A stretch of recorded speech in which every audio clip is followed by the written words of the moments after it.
बोलो बाके बिहारी लाल की जय। श्री कृष्ण गोविंद हरे मुरारे, हे नाथ नारायण वासुदेव वासुदेव। श्री कृष्ण गोविंद हरे मुरारे, हे नाथ नारायण वासुदेव। हे नाथ नारायण वासुदेवा, हे नाथ नारायण वासुदेवा। श्री कृष्ण गोविंद हरे मुरारे, हे नाथ नारायण वासुदेवा। वसुदेव सुतं देवं कंस चाणूरमर्दनम्, देवकी परमानन्दं कृष्णं वन्दे जगद्गुरुम्। कृष्णं वन्दे जगद्गुरुम्। ओम श्री परमात्मने नमः। श्रीमद्भगवत गीता अथ द्वितीयोऽध्यायः। हाँ जी, कल हमने श्लोक 55 तक कर लिए थे,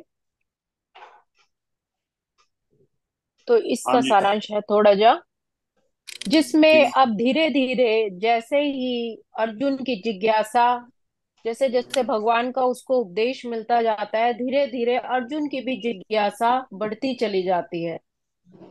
तभी वो पूछता है कृष्ण से कि हे कृष्ण, स्थिर प्रज्ञ के क्या लक्षण हैं, वो कैसे बोलते हैं, उनकी भाषा कैसी होती है, किस तरह उठते बैठते हैं स्थिर प्रज्ञ। तो भगवान अर्जुन को समझाते हैं कि हे पार्थ, जब मनुष्य मनोधर्म से उत्पन्न होने वाली इंद्रिय तृप्ति की समस्त कामनाएं, यानी कि अपनी सारी इच्छाओं का परित्याग कर देता है, और जब इस तरह से विशुद्ध हुआ उसका मन अपनी आत्मा में लग जाता है, तभी उसको संतोष प्राप्त होता है, और वह विशुद्ध दिव्य चेतना को स्थिर प्रज्ञ कहा जाता है। मतलब इतनी उसकी भक्ति में, वो परमात्मा की भक्ति में लीन हो जाए, उस परम तत्व को प्राप्त कर ले, उस अपने अंतर मन को पाले कि जहां उसको जिंदगी के उतार चढ़ाव, सुख दुख, आशा निराशा कुछ भी महसूस ना हो, तो वो भगवान कहते हैं वो स्थिर प्रज्ञ अवस्था होती है। अब आगे के श्लोक, श्लोक क्रमांक 56।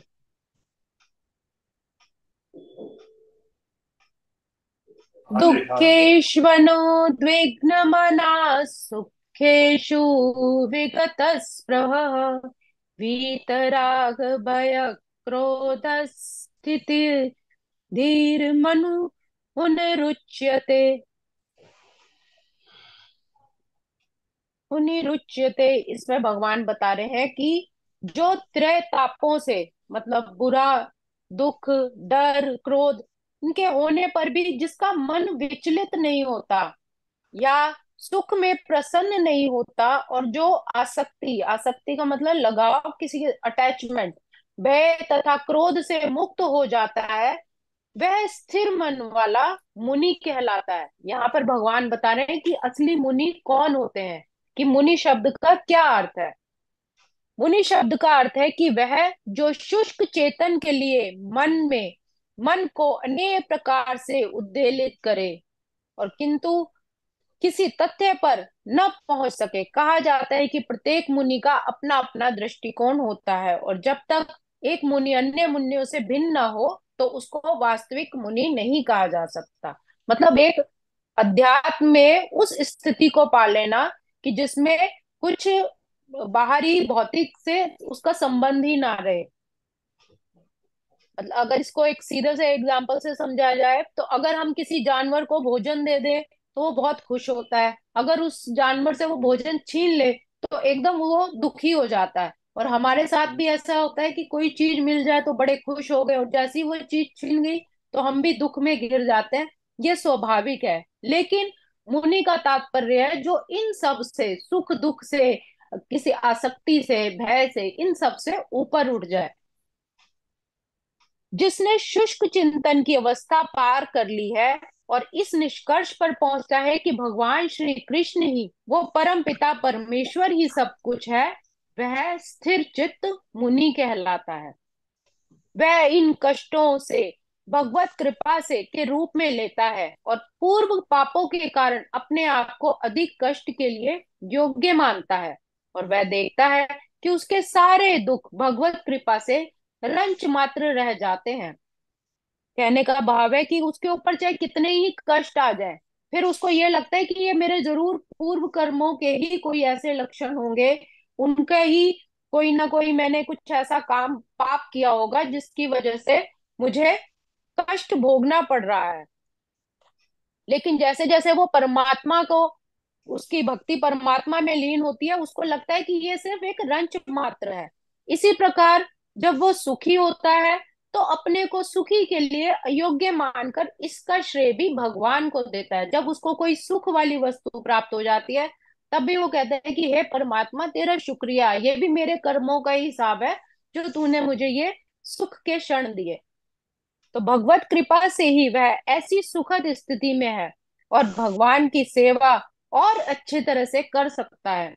और भगवान की सेवा के लिए तो वह सदैव ही साहस के लिए तत्पर रहता है। वह राग या विराग से प्रभावित नहीं होता। राग का अर्थ है कि अपनी इंद्रिय तृप्तियों के लिए वस्तुओं का ग्रहण करना, और वैराग्य का अर्थ है कि ऐसी इंद्रियों में आसक्ति का अभाव होना, किसी भी वस्तु के साथ, किसी भी सुख दुख, ऐसी किसी भी चीज के साथ, मनुष्य के साथ अटैचमेंट ना होना, तो उसको वैराग्य कहा गया है। किंतु प्रभु में स्थित व्यक्ति में ना तो राग होता है ना वैराग, क्योंकि उसका पूरा जीवन ही भगवत सेवा में अर्पित रहता है। जब कोई परम पिता परमेश्वर की भक्ति में लग जाता है, नाम सिमरन में लग जाता है, तो फिर उसको राग वैराग की चिंता ही नहीं रहती, क्योंकि उसका पूरा जीवन उस परमात्मा की सेवा में ही लग जाता है। फलतः सारे प्रयास असफल रहने पर भी वह क्रुद्ध नहीं होता। उसके साथ फिर चाहे कुछ बुरा हो जाए, कुछ हानि भी हो जाए, तभी उसको बुरा नहीं लगता। क्यों? क्योंकि वो कहता है कि जो कुछ भी हुआ ये परमात्मा की कृपा से ही हुआ, चाहे विजय हो या ना हो। कृष्ण भावना भावित राग, व्यक्ति, राग का मतलब ये बताया कि जो अटैचमेंट है, मतलब कि आसक्ति जो है, राग राग। इंद्रिय इंद्रिय तृप्ति के लिए जो काम किया जाए, अच्छे तरह अपने के लिए जो राग। कार्य किया जाए, वो उसको राग जो है, राग कहा द्वेष गया है। हो, पाप हरो देवा पढ़ते हैं रोज, हाँ, राग जी जो है। जी। ठीक तो है। अटैचमेंट मोह से रिलेटेड हो गया ये। भगवान कहने की चाहे फिर विजय हो या ना हो, कृष्ण हाँ। भावना भावित अर्थात प्रभु में लीन व्यक्ति अपने संकल्प का पक्का होता है। उसका दृढ़ निश्चय जब परमात्मा में लग जाता है, तो फिर उसको ये चीजें हिला डुला उसको विचलित नहीं कर सकती। राग अगला जो है, श्लोक। वो संहारे। यः हाँ। सर्वत्रान्यस्नभि स्नेह तत्प्राप्य शुभाशुभम् नाभिनन्दन्ति न द्वेष्टि तस्य प्रज्ञा प्रतिष्ठिता। इस भौतिक जगत में जो व्यक्ति ना तो शुभ की प्राप्ति से हर्षित होता है और न ही अशुभ के प्राप्त होने पर उससे घृणा करता है, वह पूर्ण ज्ञान में स्थिर होता है। भगवान कहने हैं फिर वो अपनी बुद्धि को स्थिर रखता है। जो जिसको कोई शुभ चीज मिल जाए तो जरूरत से ज्यादा उछलता नहीं है, खुश नहीं होता, और अगर उसके साथ कुछ अशुभ भी हो जाए तो उसके लिए वो घृणा नहीं करता, भगवान से कोई कंप्लेन नहीं करता। तो ऐसे मनुष्य को ही स्थिर प्रज्ञ कहा जाता है, जो अपनी बुद्धि को स्थिर रखता है। इस श्लोक जी। में भगवान हमें अनुशासन के बारे में समझा रहे हैं कि चाहे कितनी भी अलग अलग स्थिति हो जाए, कैसे भी हो जाए, हमें संयम और धैर्य अवश्य रखना चाहिए। हाँ। भौतिक जगत में सदा ही कुछ न कुछ उथल पुथल होती रहती है।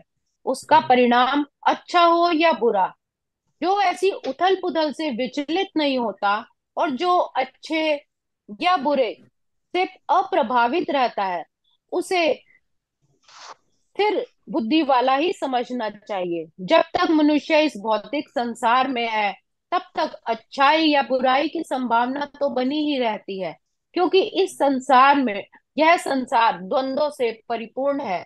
किंतु जो कृष्ण भावनामृत में स्थित है वह अच्छाई या बुराई से अछूता रहता है। जो परमात्मा की भक्ति में लगा रहता है, जो गुरुमुख व्यक्ति हो गया है, वो फिर अच्छाई या बुराई से अछूता रहता है, क्योंकि उसका सरोकार कृष्ण से है।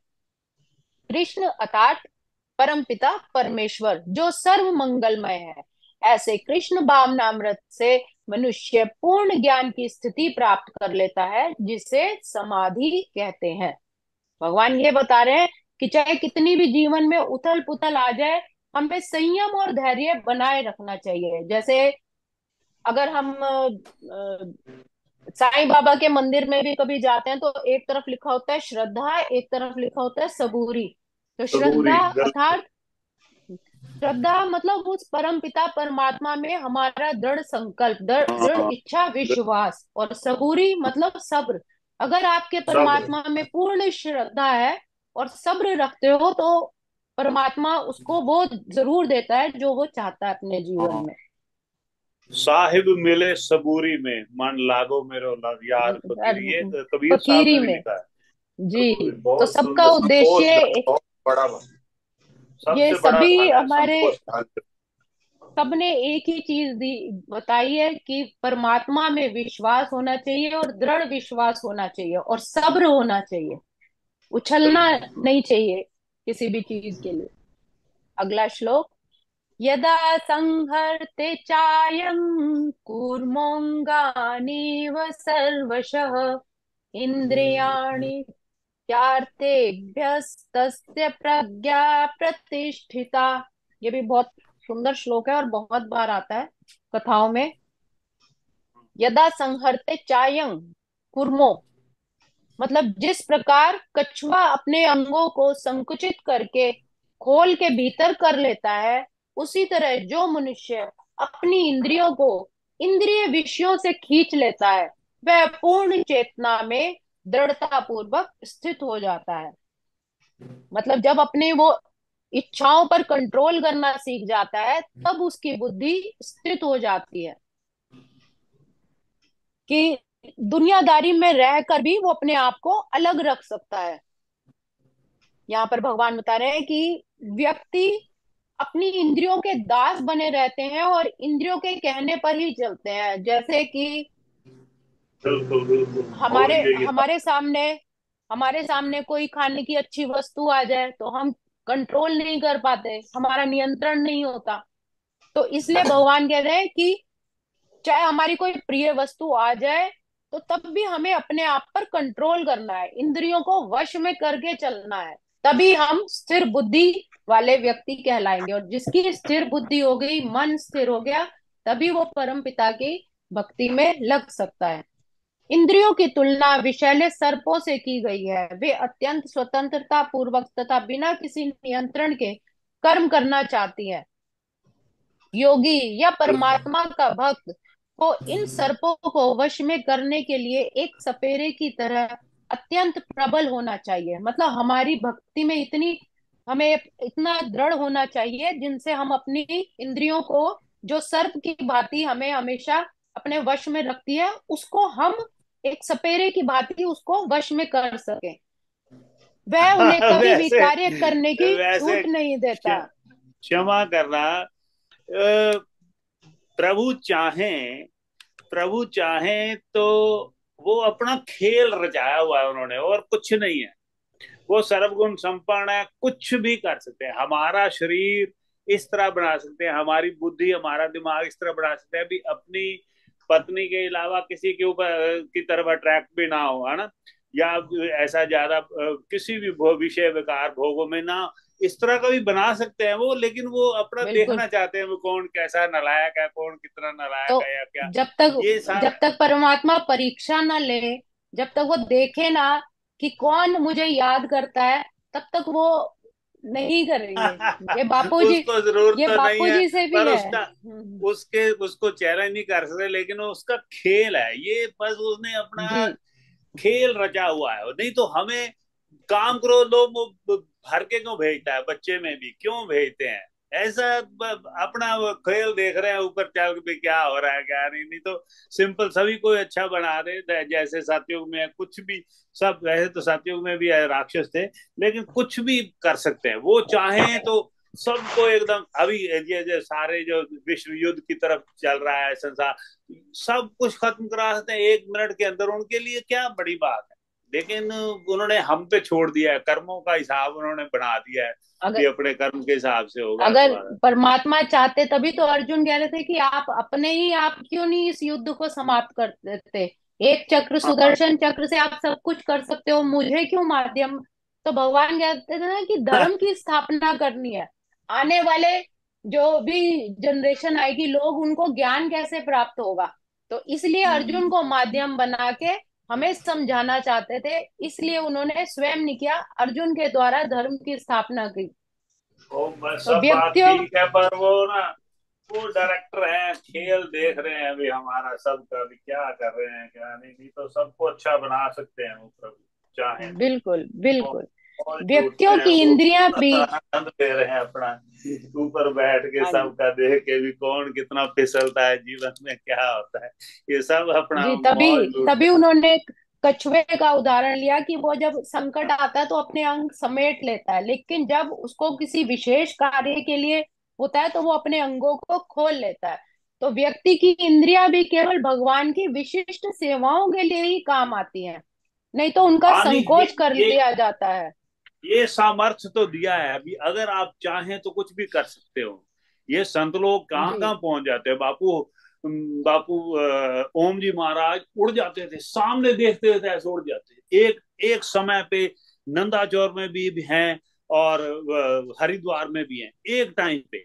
नंदाचौर के आसपास एक गांव है, वहां पे भी हैं और वहां पे भी हैं। एक समय पे ये इंसान चाहे अगर वो प्रभु की तरफ लीन हो जाए, पूरा एकदम उनके साथ जुड़ जाए, बॉन्डिंग जबरदस्त हो, तो सब कुछ पॉसिबल है। ये भी इतना इतनी शक्ति दी है बिल्कुल इंसान ने। बिल्कुल। बहुत कमाल की उसका उसका मौज बड़ी कमाल की है। तो हाँ जी। हमारे बापू जी स्वयं पार ब्रह्म थे, स्वयं ही ईश्वर का रूप थे। हाँ बिल्कुल बिल्कुल। विषया विनिवर्तन्ते निहारस्य देहिनः रजवर्जं रसोऽप्यस्य परं दृष्ट्वा निवर्तते। संभव है कि देहधारी जीव इंद्रिय भोग से भले ही निवृत्त हो जाए, पर उसमें इंद्रिय भोगों की इच्छा बनी रहती है। लेकिन उत्तम रस के अनुभव होने से ऐसे कार्यों को बंद करने पर वह भक्ति में स्थिर हो जाता है। कहने का भाव है कि जब तक कोई अध्यात्म को प्राप्त न हो, तब तक इंद्रिय भोग से विरत होना असंभव है। जब तक उसकी परमात्मा में भक्ति नहीं लगेगी, वो उधर नहीं जुड़ेगा उनके चरणों से, तब तक वो इंद्रिय भोग में लगा रहेगा।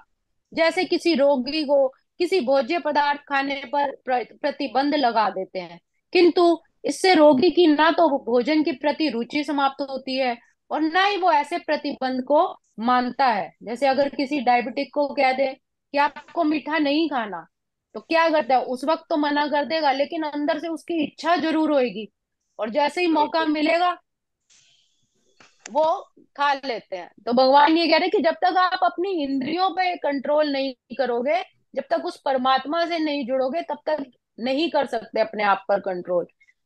किंतु जिसने कृष्ण भावनामृत के पथ पर प्रगति के क्रम में परमेश्वर कृष्ण के सौंदर्य का रसास्वादन कर लिया, मतलब जिसे उस परमात्मा के नाम में जो रस आना शुरू हो गया, उसका स्वाद ले लिया, तो उसे जड़ भौतिक वस्तुओं में फिर रुचि रह ही नहीं जाती। जिसको नाम के सिमरन की आदत बन जाए, जिसको भक्ति में रस आना लग जाए, फिर उसकी भौतिक वस्तुओं में इच्छा नहीं रहती।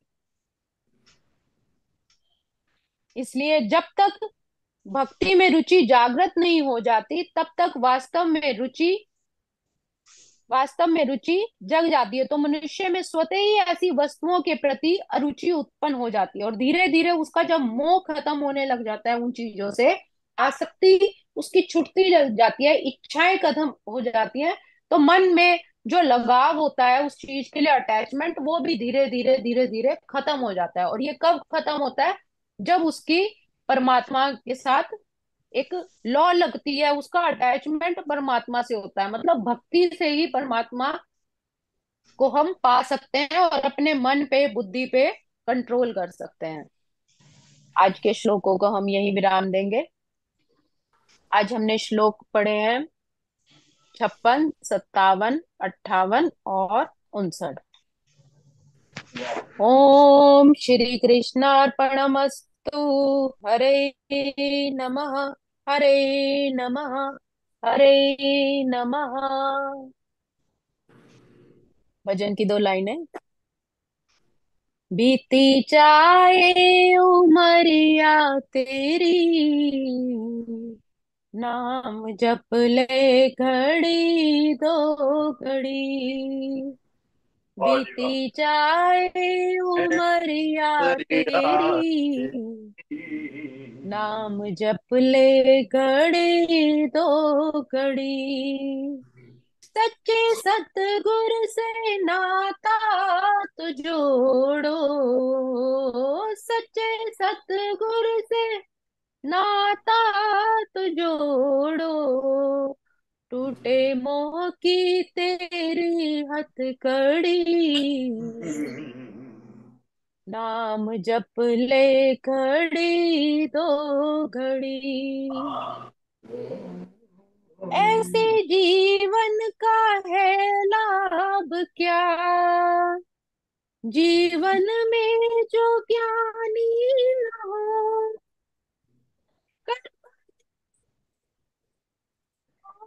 पे प्राणी जाके हानि न हो। मौत सिर पर है तेरे खड़ी, हाथ आए ना फिर ये घड़ी। ओ बीती बीती जाए उमरिया परिया तेरी, तेरी। नाम जप ले घड़ी दो घड़ी। नाम जप ले घड़ी दो घड़ी। ओम बापू नन्ना चौर वाल्या आपकी सदा ही जय। बोलो बाके बिहारी लाल की लाल जय। की जय। जय। मैं अच्छा संगीता, बहुत बहुत धन्यवाद। और बाकी बिहारी बहुत लाल की सुंदर। जय, राधा रानी बहुत की ही जय, अच्छा अर्जुन जी लगता है, की बहुत जय। सुंदर तरीके से होता और है। आपको नमस्कार, आप इतने प्रेम से इतना समझाती हैं, बड़ा ही सुंदर। और ये मैंने कल एक कोइंसिडेंस देखा, क्योंकि कल मैंने जो काफी दिनों के बाद वो डाला था, पहले जो 24 था ना, है, जय जय बापू जी का सतकरतार, जय बापू जी सतकरतार। वो डे 24 था, तो उसमें पता है टाइमिंग्स क्या था? 24 मिनट्स और 24 सेकेंड्स। आपका आप नोट करना, उसमें देखना। डे 24 में 24 मिनट्स 24 सेकेंड्स की आपकी वो वीडियो आई। और कल फिर क्योंकि काफी काफी गैप के बाद डे 25 हुआ। डे 25 में भी कुछ एक आई है, और वो क्या था ये मुझे ख्याल, ये भी कोइंसिडेंस था। डे 25 में 25 मिनट्स नहीं है वो, क्या है, मुझे ख्याल भूल गया अभी। बड़ा ही सुंदर, महीने का कमाल की बात है ये अपना डे 25 में क्या ऐसी बात थी? ओहो, निकल ही नहीं पच्चीस रहा तरीक है। बची थी, तरीक बची थी। हाँ, 25 तारीख थी। डे हाँ, 25 में 25th, जो डे ये ट्वेंटी मैं भी फिफ्थ थी। ये मैं भी नोट की था ये। डे 25 और 25th थी, अक्टूबर। हाँ, हाँ, कमाल की बात हो, ये दोनों में ये बड़ा अच्छा लगे। डे 24 और 24 मिनट्स और 24 सेकंड। मैं देख रहा था अभी, आपने मतलब सही जगह पे, मतलब कि कोई श्लोक आपने पढ़ के किया होगा अभी, कहाँ पे छोड़ा था, कहाँ से शुरू किया। मैं वो चेक करने के जी लिए जी। ऐसे देखा, तो मैं बड़ा अजीब, मुझे बड़ा अच्छा लगा। Day 24 24 minutes 24 second. Day 25 date 25। Day 25 और डेट भी 25 लाइक अक्टूबर। तो चलो बहुत सुंदर बात है, प्रभु आप पे हाँ जी, नजर रखे हुए हैं, सतगुरु ने नजर बिल्कुल। रखी हुई है। खुश हैं हम बस सब बापू पे जी ये के भाई। आशीर्वाद से बस जो भी थोड़ी बहुती सेवा हो रही है मैं कर रही हूँ। बहुत कोशिश कर रहे बहुत हैं कि बढ़िया। भाई, और जैसे जैसे हाँ श्लोक, जैसे आप आंटी सरला आंटी ने भी बताया गुरु जी के बारे में, आपने बताया महाराज जी के बारे में, तो वो आगे के श्लोकों में सारा यही है। मैं श्लोक पढ़ती हूँ जो, और आप जो बताते हैं मुझे सारे को रिलेटेड लगते हैं कि सारी एक ही चीज है। हाँ और बिल्कुल। एक कमाल। सुधांशु जी महाराज, कभी वो महाराज जी की जैसे अलग अलग कथाएं आती रहती है यूट्यूब पे, तो हाँ मैंने हाँ देखा है उसमें भी वो कहते हैं कि कोई कृष्ण जी को मानता है, कोई राम जी को, कोई भोलेनाथ को, कोई माता को, और हम जैसे हमारी निष्ठा बापू जी की तरफ ज्यादा रहती है। तो कहते हैं हाँ कि प्रणाम सबको करो, लेकिन अपनी हाँ निष्ठा एक के ऊपर ही रखो। अगर आपको हाँ, मांगना है, कोई कंप्लेन करनी है, लड़ाई झगड़ा जो भी करना है, एक अपने निष्ठ उनको मानो, प्रणाम सब कुछ सबको करो। और आप ठीक बात। देखोगे, क्योंकि कभी कभी कभी ऐसे ही होता था कि जैसे गुरुजी का, जो छतरपुर वाले बड़े मंदिर वाले डुगरी वाले गुरुजी हैं, उनका सत्संग चलता था और हाँ उनके जो शब्द चलते थे तो मुझे अपने बापूजी याद आ जाते थे हर उसमें। बिल्कुल तो वो बिल्कुल ऐसा बिल्कुल। लगता था, तो वो कहते थे कि आप जिसको मानते हो ना वो आपको जरूर दर्शन देते हैं बीच में। तो उनका ये, अगर कोई कृष्ण जी का भजन चल रहा है और आपको बापू जी याद आ रहे हैं, या भोले जी का चल रहा है तो आपको बापू जी याद आ रहे हैं, तो इसका मतलब वो हमें इशारा दे रहे हैं कि वो और मैं अलग नहीं है, हम एक ही हैं। बिल्कुल बिल्कुल। आप जिसको भी एब्सोल्युटली। सिमरन कोई कर रहे हो, जिसका भी कोई ध्यान कर रहे हो, गुरु नानक बानी पढ़ रहे हो और उसमें बापू जी के दर्शन हो रहे हैं, तो वो हमें समझा रहे हैं कि ये एक ही है, सब परमपिता बिल्कुल। परमेश्वर, वो शक्ति एक ही है जो सब में हाँ हाँ विराजमान है, जो हमें एक झलक दिखाती है पर हम समझ नहीं पाते। बिल्कुल बिल्कुल, ऐसे ही आई हैं कथाएं, आई हैं, मेरे माता जी के साथ हुआ है, बिल्कुल बिल्कुल वही बात है। आपके जो मन की जो इच्छा है, मन का जो विश्वास है, वो बिल्कुल अपने सदगुरु में, परमपिता परमात्मा जिसके साथ भी आपकी ज्यादा अटैचमेंट है, वो तो बहुत बढ़िया है। जैसे बचपन में हाँ हम जी। सुनते थे, ऐसी बात भी सरला मासी का श्री राम जी के साथ ज्यादा प्यार था, हाँ, अपने तो गुरु वो के साथ बापू तो जी में है ही। उन्हें राम जी की फोटो देखेंगे तो बापू जी नजर आ जाएंगे, बापू जी को देखेंगे हाँ, तो राम जी और नजर आ जाएंगे। मेरे ये माता जी ऐसे का ही। गुरु के साथ तो था ही, मेरे माता जी का भगवान कृष्ण के साथ ज्यादा प्रेम, ऐसा सुनने में आया। बाकी सरला तो मासी को ज्यादा। बचपन से ही मेरी दादी भी, अब जैसे कार्तिक शुरू होने वाला है तो बचपन से मेरी दादी भी मेरे को ऐसे ही सिखाते थे कार्तिक का, तो इसीलिए थोड़ा उधर मेरा भी रुझान थोड़ा ज्यादा है। बट ये है कि बहुत। बापूजी अंग संग सहाय रहे, उन्हीं के हाँ। आशीर्वाद से ही सब कुछ है। अच्छा, बहुत बढ़िया। साई संगम, जय बापू जी। जय जय। हो। हाँ जी। जिसने नहीं लगाई हाजिरी लगवा लो, वैसे तो समय तो हो गया है विश्राम का।